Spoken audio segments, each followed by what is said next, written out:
So I'm not sure how long this lecture is going to be. We could be finished in 10 minutes, though I doubt that. And if we're not finished at the end of the 50, there are some things that I've reserved for the end of the lecture that I definitely do want to get said. I don't know if you've noticed there are times when the last point or two that I appeared to have been preparing to make never did get made.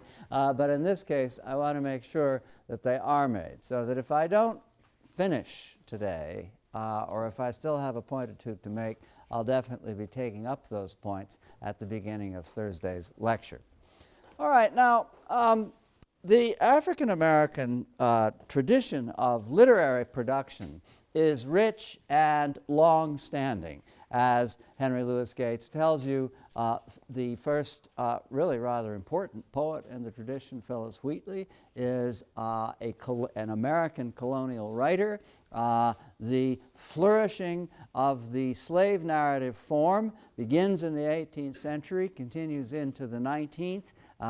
In the 19th century witnesses extraordinary works of fiction, and in the 20th century, of course, most conspicuously in the Harlem Renaissance, but throughout the century, there has been extraordinary work done in the African-American literary tradition. It's a very rich tradition, in other words, somewhat in contrast with the very rich but also very recent tradition of African-American literary theory and criticism. It's possible to argue that the development of theory and criticism in this tradition was somewhat balked by a preliminary way in which it found itself at odds with itself. Black criticism and black feminist criticism from the beginning saw that they didn't have quite the same agenda. This is something that can resonate perhaps later in this lecture when we move to other topics. But in the meantime, critics like Barbara Christian, Barbara Smith, Deborah McDowell, Hazel Carby, Bell Hooks were, in their variety of ways, working with emphases that other and sort of typically male African-American critics weren't quite comfortable with. And so while work, especially beginning in the 80s, proliferated, there was, as I say, a kind of internal divide, which has been a complex matter to negotiate and which is, I think, now largely sort of détente has been achieved, and African-American literary theory is moving forward unfettered any longer by these concerns, or at least by any excess of these concerns. But in the meantime, that may partly account for a certain delay in the emergence of theory and criticism given the sort of long-standing richness of the literary tradition. Now, the role of Henry Louis Gates in African-American criticism is, it seems to me, exemplary, although there are some rather harsh moments in this essay, moments that I wish to take up, that would suggest an element of, what shall I say, extremism or overkill in Gates's thinking. This is actually not at all the persona that he has projected. And indeed, what's extraordinary about Gates, whose administrative power, whose abilities as a program builder, as we say, are remarkable. After he left Yale to go to Harvard, he was able to gather to Harvard Anthony Appiah, Cornel West, and others who have since departed from Harvard. But Gates is, in a way, an empire unto himself. And he has been an extraordinary figure. The earliest work, which is actually sort of among the earliest work, is what you've been reading for today, established his reputation together with his discovery of, not so much discovery of, but authentication of a manuscript by Harriet Wilson, which he published, an important contribution to 19th century, our knowledge of 19th century African-American literature. In any case, what happened then was that Gates, who by some miracle or other, he was a perfectly good writer in the first place, but gradually became a marvelous writer, began writing for The New Yorker. And during this phase of his career, when, among other things, he produced a remarkable autobiography about growing up in West Virginia, during this phase, Gates really became a spokesperson for a détente among races and racial factions. In other words, he was a voice of moderation without incurring any imputation of Uncle Tomism or anything of the sort. His sheer urbanity as the remarkable writer that he is in those years when he wrote under Tina Brown for The New Yorker was just a remarkable achievement, and his career is still going strong. Now, for Gates, as for Elaine Showalter last week, and for Woolf before her, the problems surrounding the concept of identity persist. Identity, which of course is an important anchor for the thinking of people who feel the need for voices, for a place in the literary and cultural horizon, is nevertheless, at least potentially, as we've begun to notice already, a kind of quicksand. There are two problems, really, that dog the issue of identity. One of them is the problem of essentializing, which I'll take up now, and then, as I'll take it up next, also the problem of what might be called the identity queue. In other words, I am a lower class, black, lesbian feminist whose nation is Palestine. Needless to say, I have a variety of identity options to choose from, but the result is I've got to figure out which of them has priority. In other words, which of those identities do I suppose has the underlying integrity and essence, essentiality, that can motivate, as it were, the characteristics of my other identities, which are therefore somehow or another placed further down the queue. So this is a topic that I'll come back to in a minute. But in the meantime, the problem of essentializing, as we say, as we call it, for example, as Gates describes it on page 1893 in the right-hand column, where he's very clear on the dangers of ascribing, whether positively or negatively, attributes to any group that is constituted as or thought of, because of course the notion of race and whether there is race is in itself, according to Gates, problematic. The problem of ascribing attributes, even honorifically, to a race is, as he describes it on page 1893.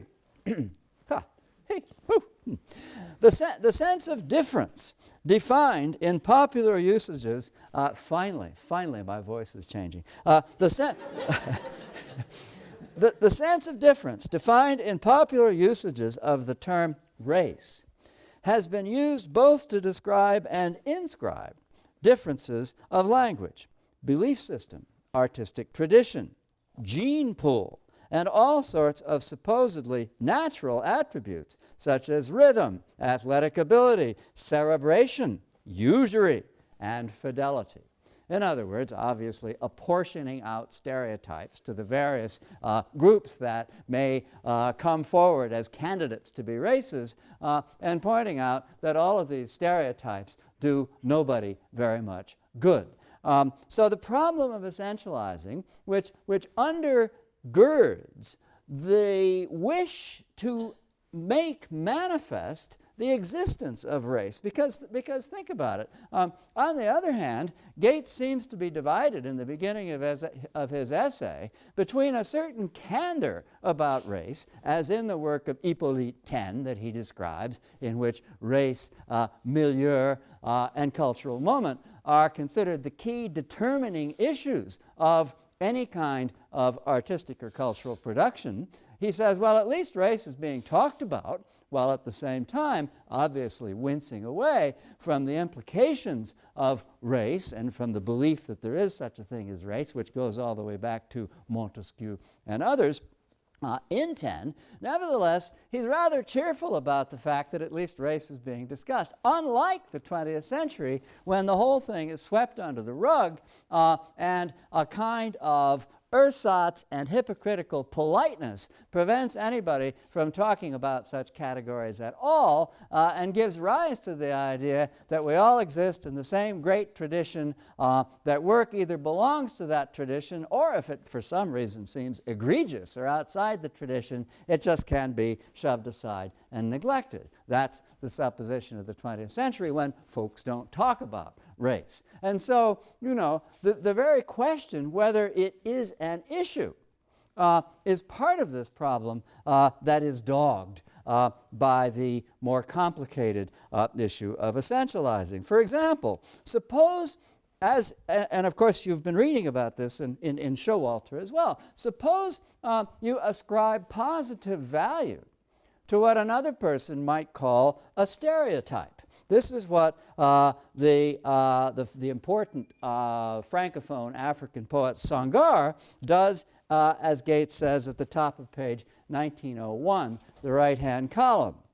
Gates says, when we attempt to appropriate by inversion race as a term for an essence, as did the negritude movement, for example, we feel, therefore we are, as Sangar argued of the African, we yield too much, such as the basis of a shared humanity. Such gestures, as Anthony Appiah has observed, are futile and dangerous because of their further inscription of new and bizarre stereotypes. So you can see there are a lot of landmines to be avoided in negotiating the discourse of race, and certainly Gates is aware of them. Now, there's also the problem, as I say, of the identity cue.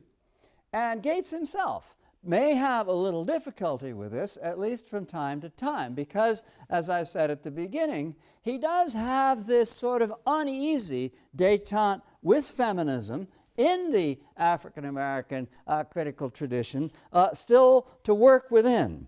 And so, for example, on page 1894, a somewhat problematic passage in which the identity cue seems to be at issue, about a third of the way down the left-hand column.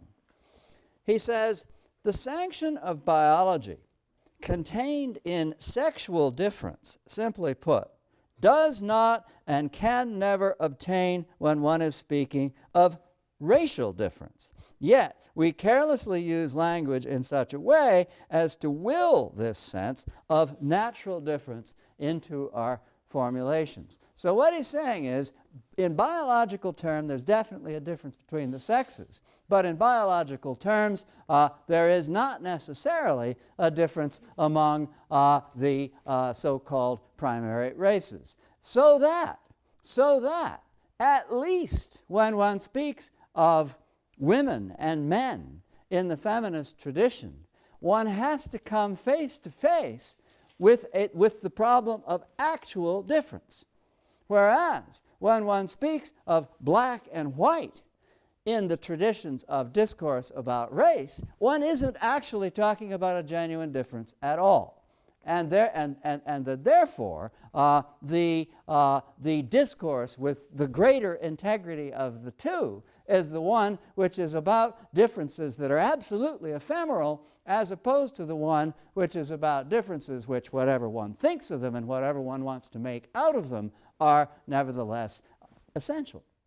Now, plainly, when we go back to feminist criticism, particularly the gender theory of Judith Butler, we'll see, of course, that the whole question of the biological basis of sex, the biological difference between the sexes, which essentializes what we will be wanting to talk about, is, of course, something that is profoundly in question, and not just because of so-called transgender issues, but also at the same time because of the way in which our very sexual identity is something which, according to Butler, we construct. And so there is an insistence here on biological difference between these two forms of discussing identity, which may or may not seem to us to be problematic.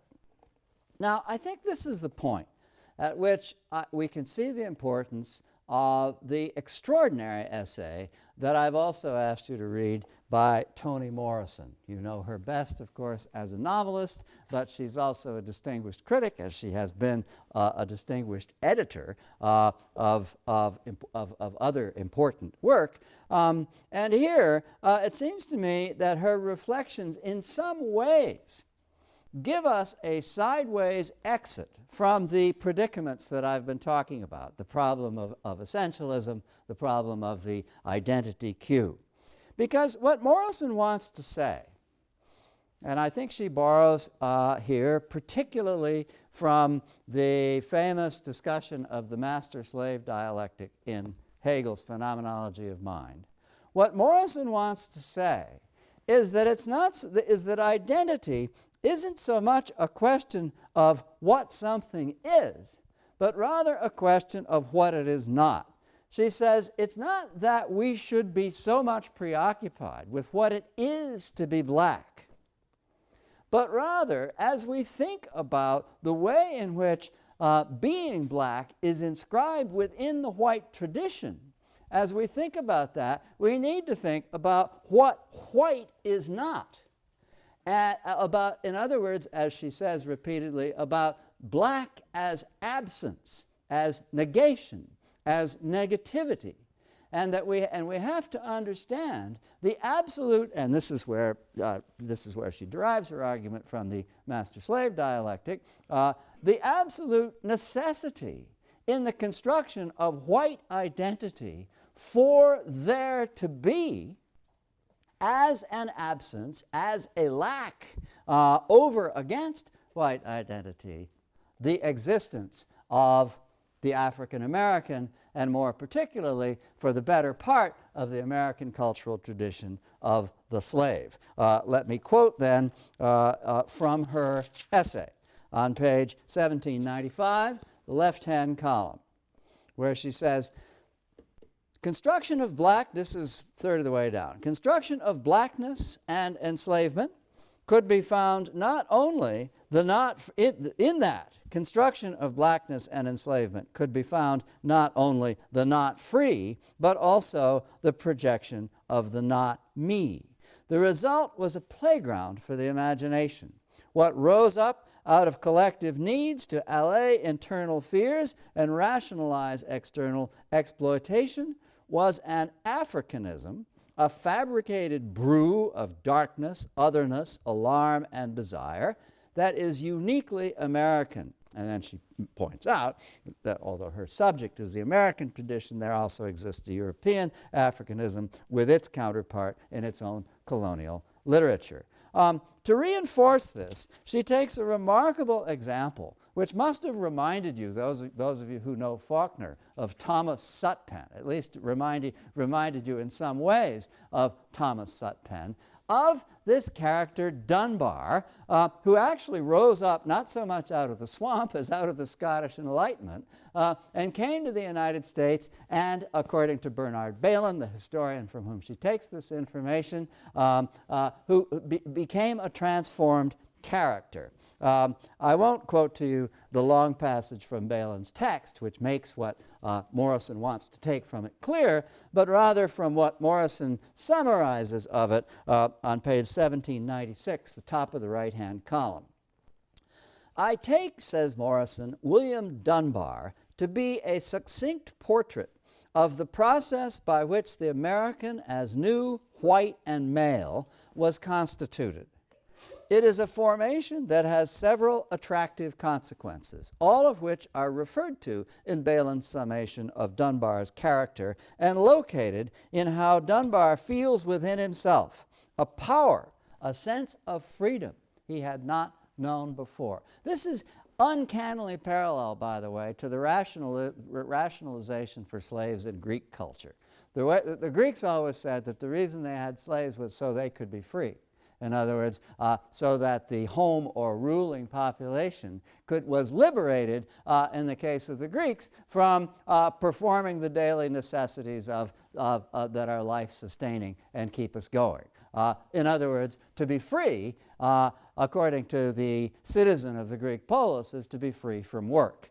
Now, in a certain way, this is still a rationalization that Toni Morrison sees in the American slave-owning tradition. But it's not so much in the case of this Dunbar of freedom from work. It's the case of a more broad and insidious idea of freedom, freedom from responsibility, freedom from the need to acknowledge otherness as human, freedom, in other words, from the sorts of constraint imposed by old world civility in Scotland and in London, freedom on this frontier, in this wilderness, in this swamp, simply to be whatever one wants to be. And that freedom is achieved on the backs of the black slave. It is in some ways similar, as I say, to the rationalization for slavery in Greece, but it is in a way more insidious and certainly more, in the terms that Morrison's giving it to us in, more dialectical. That is to say, it is the question whether a person could become white without the availability of a black absence of that which can be oppressed, like a kind of spring for the jack-in-the-box, which allows the white jack-in-the-box to leap out of the box because of that which is suppressed down below. All of that is part of Toni Morrison's concern, and it colors her, well, certainly controversial reading of Huckleberry Finn, which nevertheless, it seems to me, has a quite profound interest. Now, my own first instinct when people single out Huckleberry Finn is to wince away, because it's an extraordinary novel. The controversy about it in the school districts, which made it a banished book, had mainly to do with the N-word, to which we'll return. The question, who has the right to use the N-word, which is not an easy question to answer, as we'll see. But that controversy, while it had an authentic basis, was nevertheless, certainly in literary terms and in terms of the imagination, perhaps rather limited. Morrison gives rise to another equally and intensely critical way of thinking about Huckleberry Finn. She argues that to liberate Jim, which of course is the tremendous failure at the end of the novel, a failure of imagination on the part of Tom Sawyer, a failure of will or independence of mind on the part of Huck himself, that the failure to liberate Jim, which would have been the easiest thing in the world, all they had to do was point out the right fork in the river, is an absolute necessity for the ongoing self-definition of whiteness as it's available both to Tom and to Huck, and after all, by implication, to Mark Twain himself. He couldn't figure out how to end the novel. He wrote it. It lay on his desk for a long time because he just couldn't figure out what to do with it. And he finally comes up with this, as we all agree, appalling ending. Toni Morrison says it's the only ending available. It's the only ending available because in ways that the, as she sees it, sentimentality of the novel, the sentimentality of the relationship between Huck and Jim, which is so strong that it caused another critic named Leslie Fiedler to talk about homoerotic relation between them. The title of Fiedler's famous essay is "Come Up on the Raft, Huck, Honey." With all that in the background, Toni Morrison says the basic structure of consciousness in Twain's novel is obscured. A basic structure which makes it absolutely imperative that Jim not be freed. If Jim is freed, then there is no other over against which whiteness can define itself. That's the way in which she makes use of the general argument about the traditions of American literature and culture in applying it to Huckleberry Finn. All right, let's go back to Skip Gates. Oh, sorry, Henry Louis Gates, sorry. Another person who was at Yale and whom I knew very well. I actually had a little bit to do with the origin of the notion of the signifying monkey. I'll come back to that later. Barbara Johnson, also now at Harvard, and I had a lot of conversations with Skip at that period about this. And so it's not that I feel proprietary, it's Skip's idea, but I was in on that, it's not just name dropping. I get to call him by what his friends call him. So in any case, it is. However, I'll try to remember to say Henry Louis Gates. In any case, to return to him, I want to talk a little bit about simply before moving on to this crucial central issue. I want to talk a little bit simply about his understanding and the understanding of other African American critics, both of the critical tradition and of the literary tradition. First of all, the grasp of the critical tradition as basically a two-step or two-part progression is something that he shares with Elaine Showalter from last time. You remember Showalter says that the important movement of feminist interventions in literary criticism begins with the moment that she calls feminist, that is to say the moment of Kate Millett and other authors who talk about the degradation and unfair treatment of women in male books. And then what Showalter perverts and supposes to have supervened and to have become more important, gynocritical criticism, which is women's appropriation of literary traditions for themselves, the archival work that makes the canon of women's literature not just leaping from great name to great name, but an actual unfolding and continuous development from decade to decade, as Showalter puts it. Now, Gates, on page 1896, the right-hand margin, sees it in much the same way for the development of African American criticism. You can do two things, basically, says Gates. He doesn't put them chronologically, but you could see, you could map onto what he's saying here the same chronological sequence. He says, what I mean by citing these two overworked terms, he's talking about the other in particular, is precisely this. How blacks are figures in literature, that is to say, how they're represented in literature, demeaningly, even perhaps honorifically, how blacks are figured in literature, and also how blacks figure, as it were, literature of their own making. You can see, in other words, the same movement in his thinking about these issues. Now, as Showalter argued, the question of the literary tradition is more complicated. It has more steps. In other words, the powers of self-expression available to women from the beginning of their creative expression pass through more than just two stages. And the same thing is true of African American literature. Now, I think that Gates simply takes for granted as an implicit premise the work that was done the year before he published this essay in Critical Inquiry by another colleague of ours here at Yale, who died tragically not too long thereafter, named Michael Cooke, who in 1984 wrote a book called African American Literature in the 20th Century, The Achievement of Intimacy.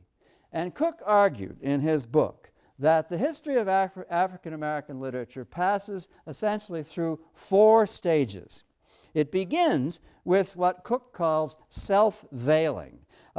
The period, in other words, in which people attempting for the first time to write, and of course Gates talks about the way in which writing is really writing oneself into the human community for black people. The people who first attempted to write used white models. Phyllis Wheatley, the poet whom Gates talks about, a remarkable poet and a very interesting one, nevertheless wrote in the manner of Alexander Pope. So much so that a great deal of her work is almost impossible, which is, of course, a point of praise, almost impossible to distinguish from that of Alexander Pope. So she is an instance of the first phase, which Cooke calls self-veiling. The second phase, which Cooke calls solitude, involves continuing to use white models, a white prose style, a way of narrating, which is obviously derived from white teachers and white models, but which nevertheless involves as its central theme self-definition.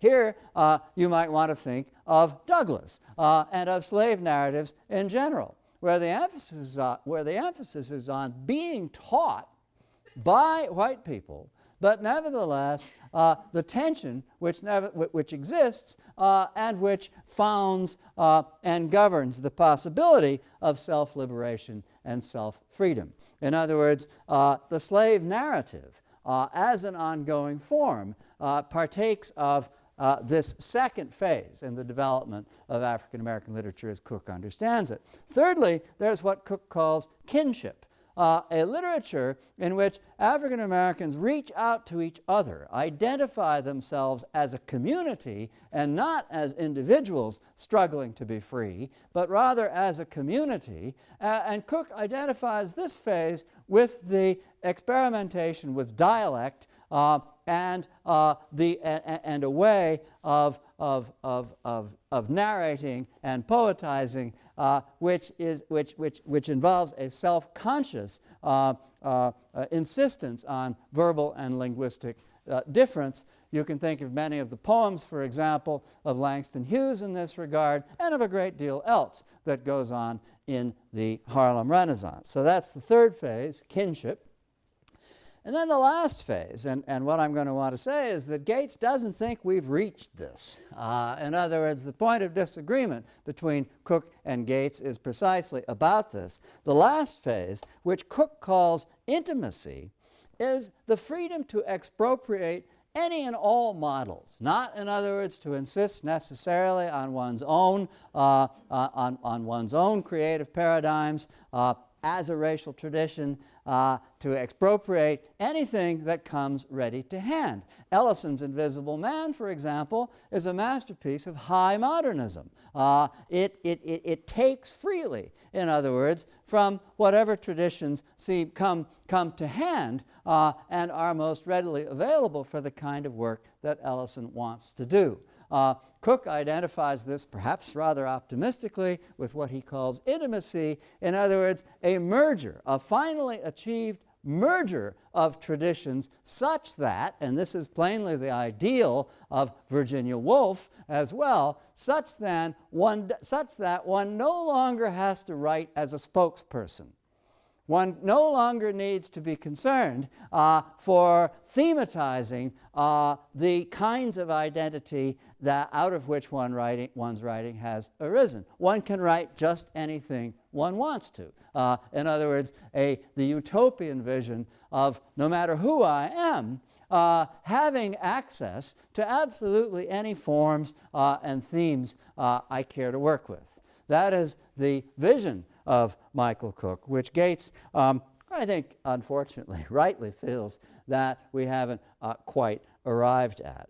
And that's why I deliberately used the word expropriate in talking about Cooke's fourth phase. If I use models other than models made available by my own tradition, I'm not just kind of pulling them out of the air. I'm using them with a calculated purpose.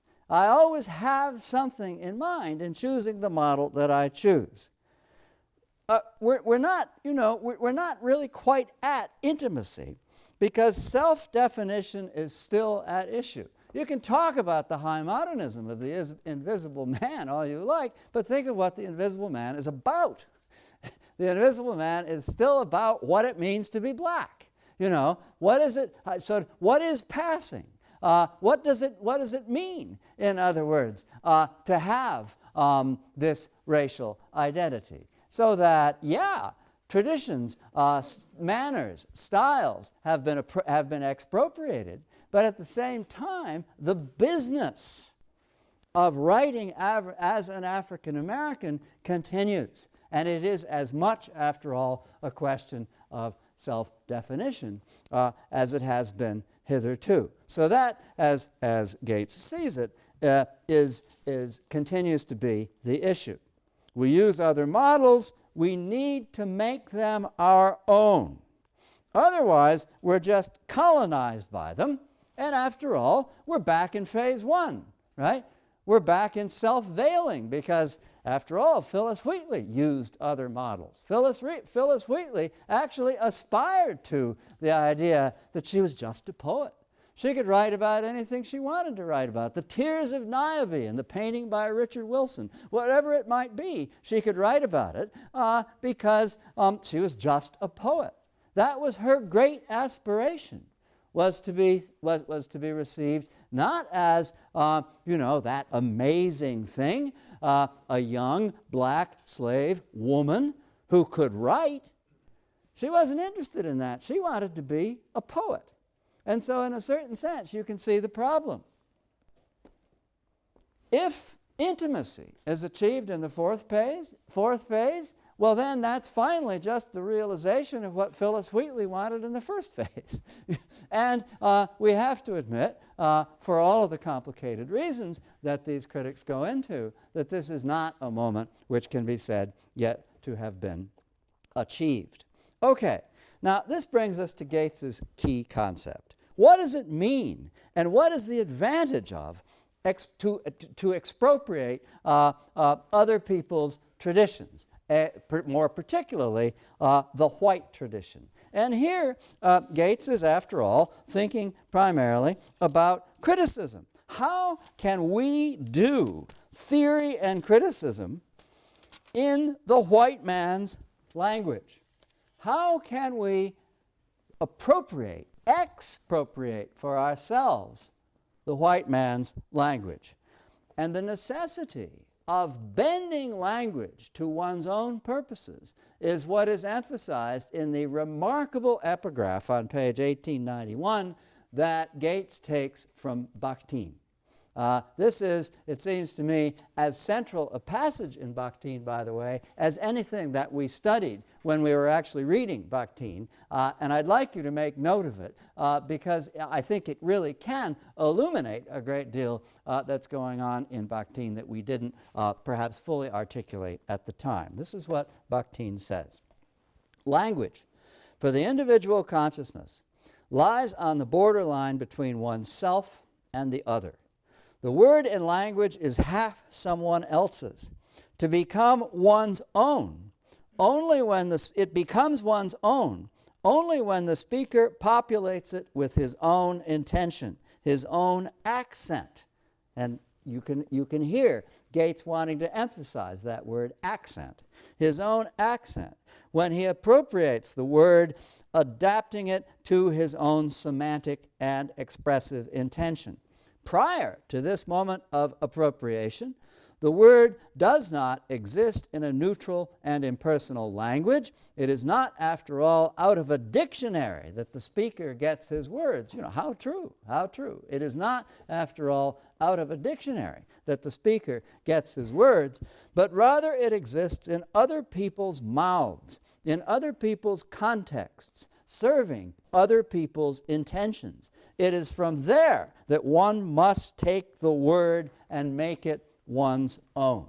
Now, actually, during the course of his essay, Gates echoes this sentiment of Bakhtin by quoting Derrida at the very top of the right-hand column on page 1901, where he says, we must master, as Derrida wrote, how to speak the other's language without renouncing our own. Now, how do you do this? How do you set about taking the language you are given? And this isn't, of course, just a question of the difference between the races. It's a question of all of us in relation to each other. As Bakhtin says in what you have already read, most of the time we're speaking other people's languages. It is rare indeed that we can say, feeling very much like creative writers when we do so, that we've somehow wrenched other people's language out of its conventional usages and made it our own, slightly rewritten it so that it is truly our own. So, more broadly speaking, this is the challenge that faces a theoretical tradition, or a theoretical enterprise, I should say, that doesn't want to be just derivative from what other folks have already said. The concept that Gates brings to bear on this, because after all, he recognizes, as does Showalter too, that the notion of the sign is probably the cornerstone of white male literary theory. He recognizes that in order to perform this expropriative act, he's got to do something with the notion of the sign.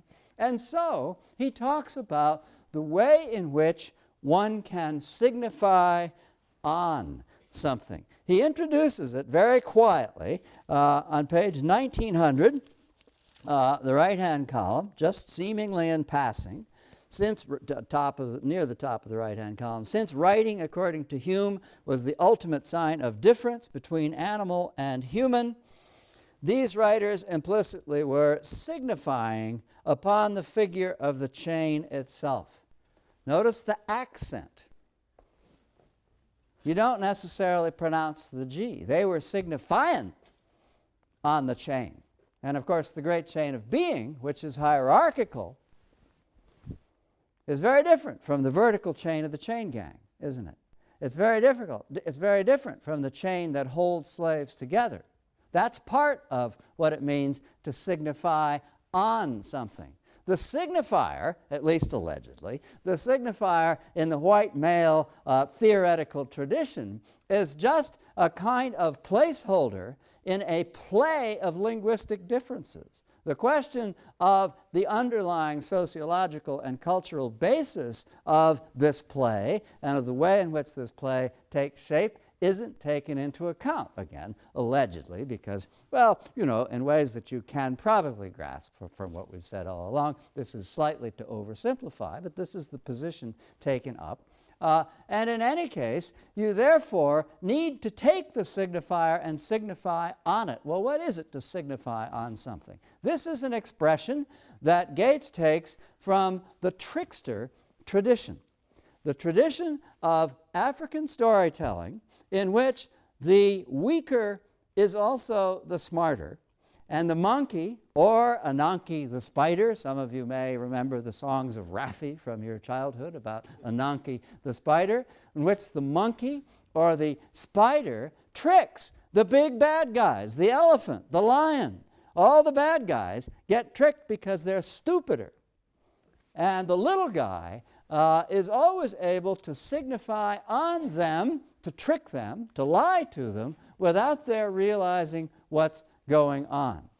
And this way of talking about signifying is very much in the tradition of African American folklore, and first comes to public consciousness in a song by the scat singer Oscar Brown Jr., written by Oscar Brown Jr., called "The Signifying Monkey." If I could sing, I'd sing it to you.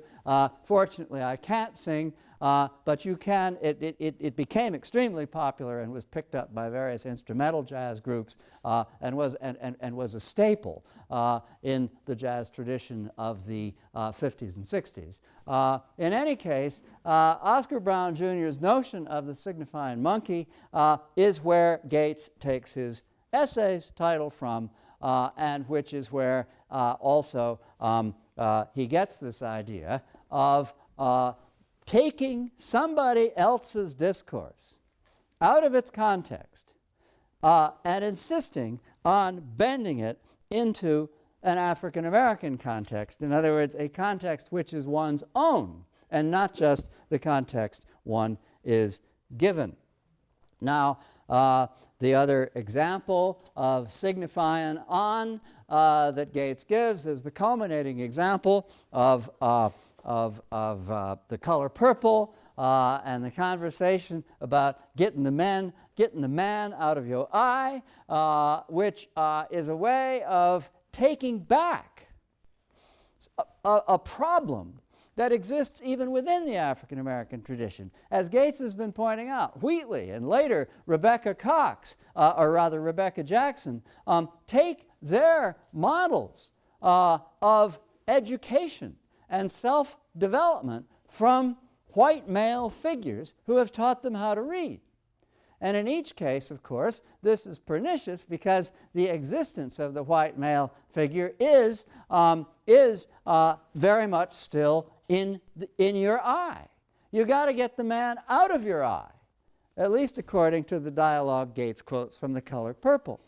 Well, the interesting thing there is that in a way, the issue of feminist criticism comes back to haunt Gates's argument, because plainly, Shug doesn't just mean the white man when she says the man.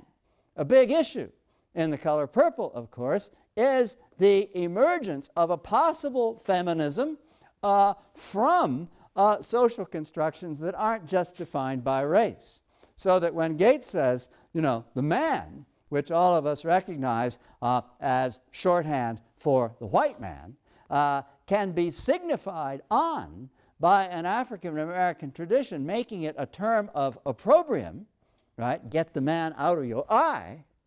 At the same time, it can be signified on by the feminist tradition, making it a term of opprobrium, not in a completely different way, but in an overlapping and partially different way. And Gates, in emphasizing the one as opposed to the other, is perhaps tilting again toward a certain imbalance. Now, finally, I want to take up the example, the most controversial example in his essay, one which is a source of outrage for most readers, at the bottom of page 1893 in the left-hand column. He's been talking about the new agrarian moment, out of which there emerged a number of figures associated with the new criticism, including Robert Penn Warren, who very early on repudiated the new agrarians and became a politically progressive figure in his own writing. Many of you have probably read All the King's Men, certainly in his poetry as well, but who was an avatar, a central figure in the development of the thinking of the new criticism, which we have briefly studied.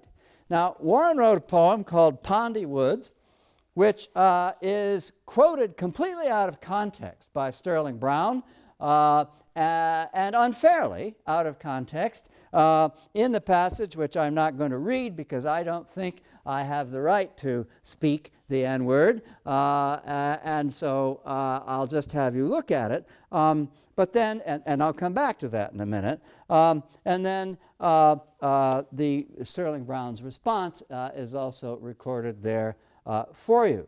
Well, the problem is this, from the standpoint of anybody who's actually read the poem. But remember, in some ways, it's a problem raised by a new critical perspective.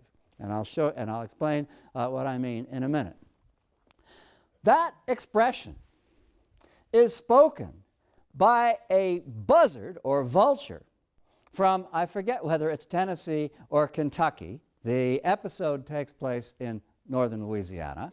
And the buzzard is sitting expectantly on a tree, waiting for a fugitive slave who has been chased into the swamp by his white pursuers to die. And the vulture is sitting there, well, if it could, it would be rubbing its hands with glee, waiting for this to take place. And it's the vulture that says it in the poem. Nothing to do, in other words, as we say, with the author of the poem, Warren, who is writing a completely sympathetic evocation of what it's like to be a fugitive slave in this state of terrible and overwhelmed panic.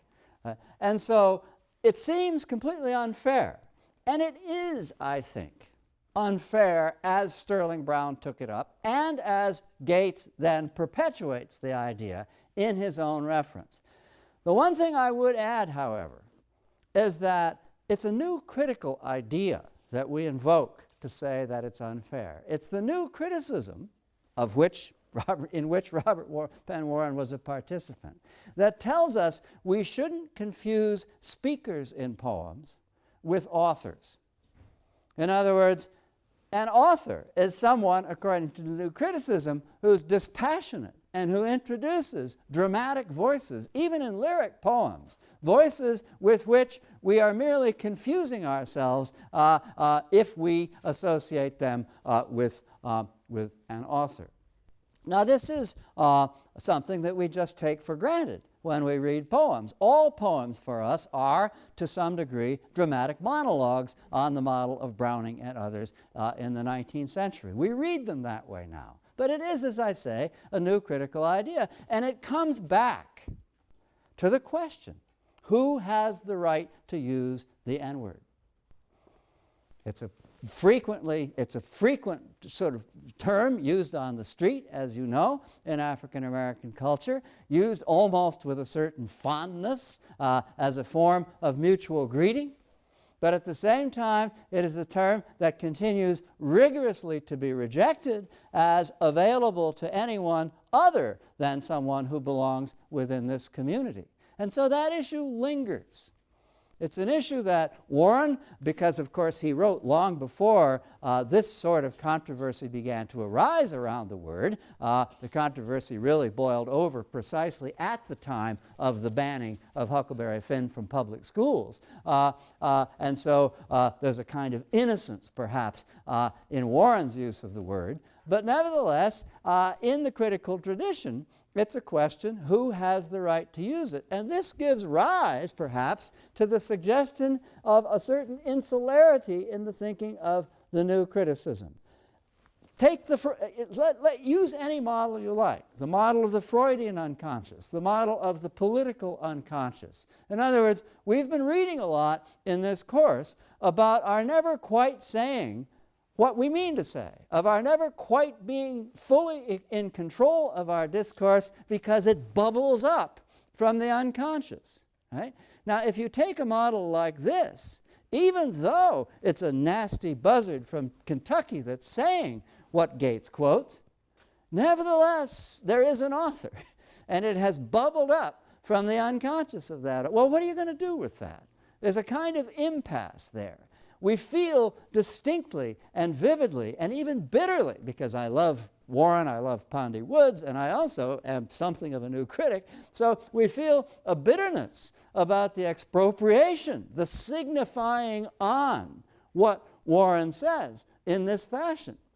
But at the same time, we have entertained these ideas of a subliminal author, not an authority, but an author welling up from below.